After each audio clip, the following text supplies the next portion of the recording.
بسم اللہ الرحمن الرحیم۔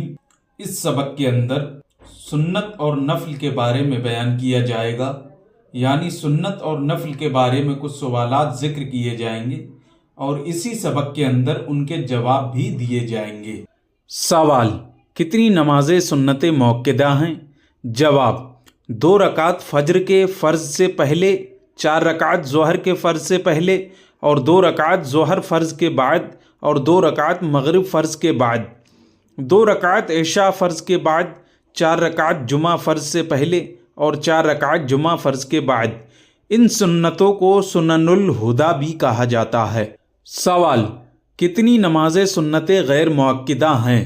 جواب: 4 رکعت عصر کے فرض سے پہلے، 4 رکعت عشاء فرض کے پہلے، ظہر فرض کے بعد 2 کے بجائے 4 رکعت، اسی طرح عشاء فرض کے بعد 2 کے بجائے 4 رکعت، مغرب کے بعد 6 رکعت صلاۃ الاوابین، 2 رکعت تحیۃ المسجد، 2 رکعت تحیۃ الوضو، 2 رکعت نماز اشراق، کم سے کم 2 رکعت نماز چاشت اور زیادہ سے زیادہ 12 رکعت، کم سے کم 2 رکعت نماز تہجد اور زیادہ سے زیادہ 8 رکعت، صلاۃ التسبیح، نماز استخارہ اور نماز حاجت وغیرہ۔ ان سنتوں کو سنن الزوائد اور کبھی مستحب بھی کہتے ہیں۔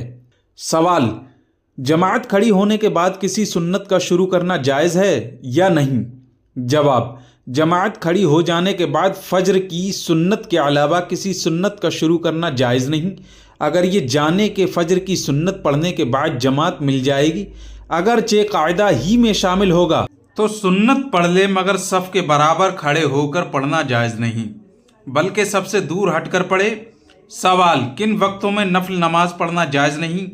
جواب: طلوع و غروب اور دوپہر، ان تینوں وقتوں میں کوئی نماز جائز نہیں، نہ فرض، نہ واجب، نہ نفل۔ ہاں، اگر اس روز عصر کی نماز نہیں پڑھی ہے تو سورج ڈوبنے کے وقت پڑھ لے، اور طلوع فجر سے طلوع آفتاب کے درمیان سوائے 2 رکعت سنت فجر کے تحیۃ المسجد اور تحیۃ الوضو وغیرہ کوئی نفل نماز جائز نہیں، اور نماز عصر سے مغرب کی فرض پڑھنے کے درمیان نفل منع ہے، نیز خطبہ کے وقت اور نماز عیدین سے پیشتر نفل مکروہ ہے، خواہ گھر میں پڑھے یا عیدگاہ میں یا مسجد میں، اور نماز عیدین کے بعد بھی نفل نماز مکروہ ہے، جبکہ عیدگاہ یا مسجد میں پڑھے، گھر میں پڑھنا مکروہ نہیں۔ سوال: نفل نماز بیٹھ کر پڑھ سکتے ہیں یا نہیں؟